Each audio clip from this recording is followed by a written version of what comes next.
Assalamualaikum warahmatullahi wabarakatuh. Salam tani Indonesia. Ya, ya alhamdulillah di kesempatan pagi apa siang ya enak. Ya setengah siang ya. Kenapa tak bilang setengah siang ya belum begitu panas. Dan alhamdulillah juga hari ini saya akan berbagi tips tentang ubi jalar kembali, yaitu salah satunya metode pemilihan bibit yang bisa kita tanam untuk varietas ubi-ubi berkualitas ya. Apa? Ya, kemarin saya juga memang sudah sengaja saya tanam ya untuk presentasikan buat kawan-kawan semuanya tentang pemilihan bibit yang pucuk tetapi banyak bunga ya, dengan tidak ada bunga ya. Contohnya ini adalah tanaman yang saya kembangkan atau saya tanam di sini. Nah, ini karena sebagai tutorial saja. Nah, ini sudah muncul tunas ya. Ini perbedaannya yang ini penuh dengan bunga, tetapi saya tanam. Memang saya sengaja ini untuk edukasi kita semuanya tentang pertanian. Jadi kita menanam batang walaupun pucuk yang penuh dengan bunga, itu otomatis akan menjadi lebih lambat perkembangannya ya.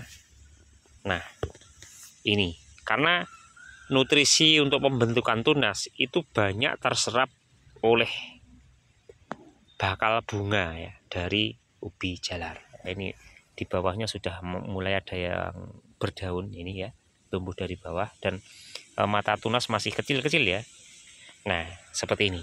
Ini yang bagian pucuk tetapi banyak bunga ya. Nah, saya contohkan lagi seperti ini. Ada ya. Ini juga sama. Ini adalah pucuk yang saya tanam, tetapi banyak terdapat bunga pada bibit itu. Ya.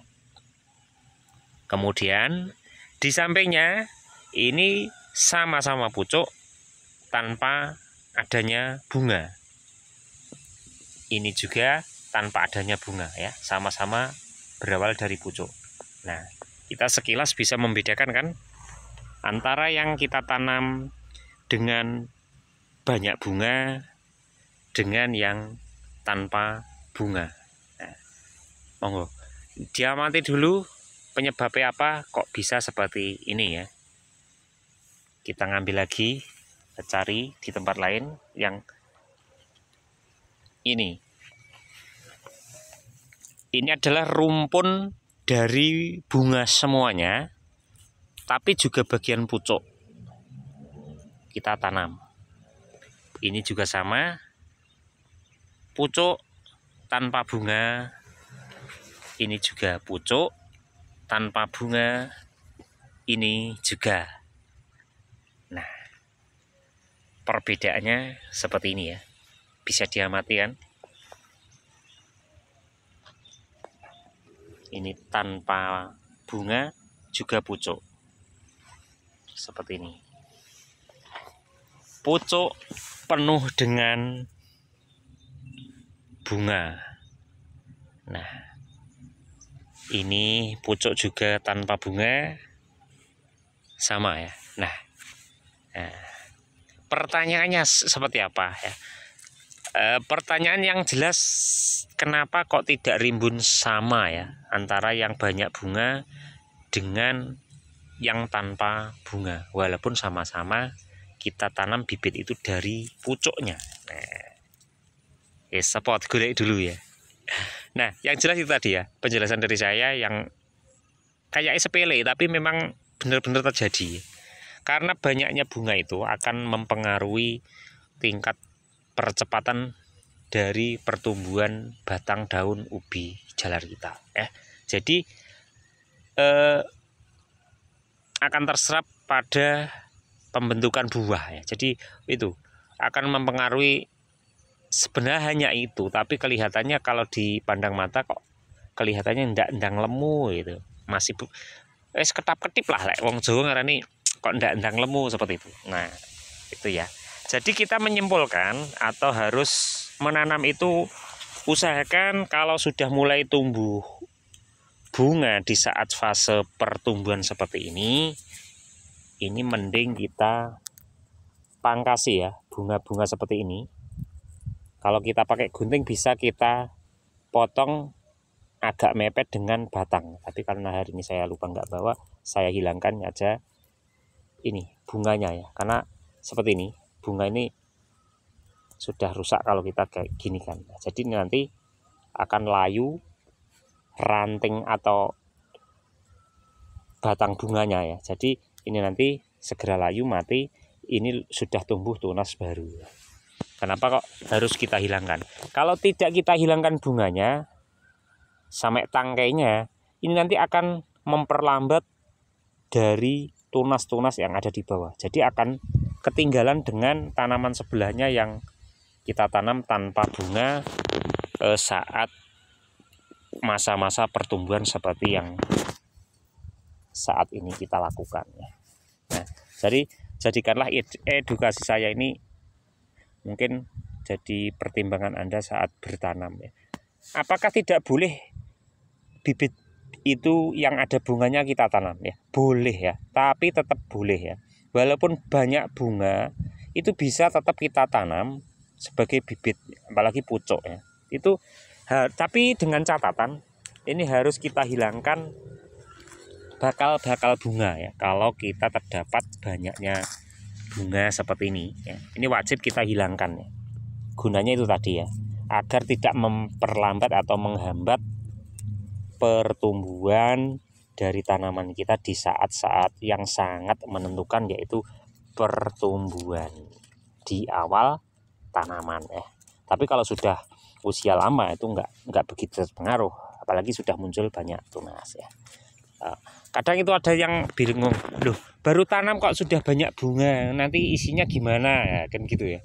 Itu memang banyak sekali terjadi pertanyaan seperti itu di sini ya. Walaupun juga di medsos, petani di sini pun banyak yang menanyakan, nanti piye isine ya. Nah, itu kalau Anda telaten, makanya pilihlah yang tidak mempunyai bunga. Tapi kalau kita nggak ada ya mau nggak mau itu ya tetap kita tanam yang banyak bunga ya, seperti ini ya. Ini sama, bunganya banyak banget. Nah, ini kalau tidak segera kita hilangkan bunganya, ini nanti akan memperlambat pertumbuhan dari ubi kita ya.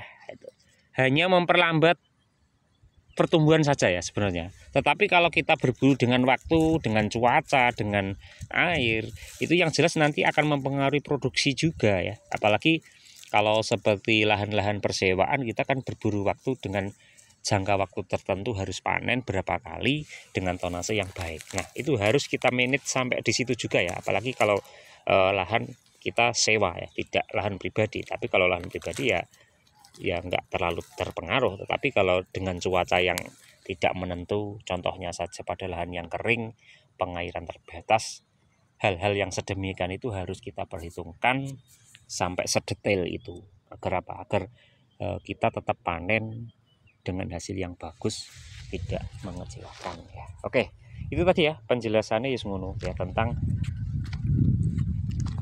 bibit yang kita tanam itu kalau pucuk tapi banyak bunga dengan pucuk tanpa bunga ya. Penyebabnya itu dan solusinya itu tadi ya. Harus segera kita hilangkan kalau ada yang namanya bunga ya. Karena memang apalagi musim ya, musim bunga itu semua berbunga. Itu tidak menutup kemungkinan kalau kita nyari yang tanpa bunga itu susah ya. Apalagi jenis-jenis tertentu. Contohnya saja red cashew 2 ini. Kalau musim bunga kita nyari yang tidak berbunga, yaitu kita dapatnya cuma sekitar 40% saja yang tidak ada bunganya. Karena memang ciri khasnya red cashew 2 itu kalau musim bunga luar biasa ya, bunganya banyak banget ya. Tapi untuk jenis-jenis yang lain standar-standar saja. Contohnya ada pelangi ini yang enggak terlalu banyak ya.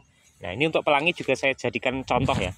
Nah, ini pucuk tetapi banyak bunga. Akhirnya ya gini ya, harus mengembangkan bunganya dulu sampai buahnya tua, ini baru muncul mata tunas. Tapi kalau yang ini pucuk tapi tanpa tunas, langsung berkembang.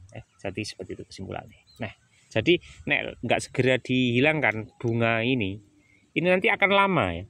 Otomatis ini sudah rimbun, ini belum. Nah, saat sudah rimbun, otomatis nutrisi yang kurang rimbun ini nanti banyak yang terserap dari sampingnya. Jadi pembagian nutrisi untuk mengembangkan atau pembesaran umbi yang mempunyai kerimbunan di bawah yang lain itu akan tetap kalah atau berkurang dari sampingnya yang sudah mempunyai tingkat kerimbunan lebih ya. Jadi itu tadi ya. Oke, terima kasih untuk kawan-kawan. Itu tadi ya penjelasannya wis ngono tok ae lah.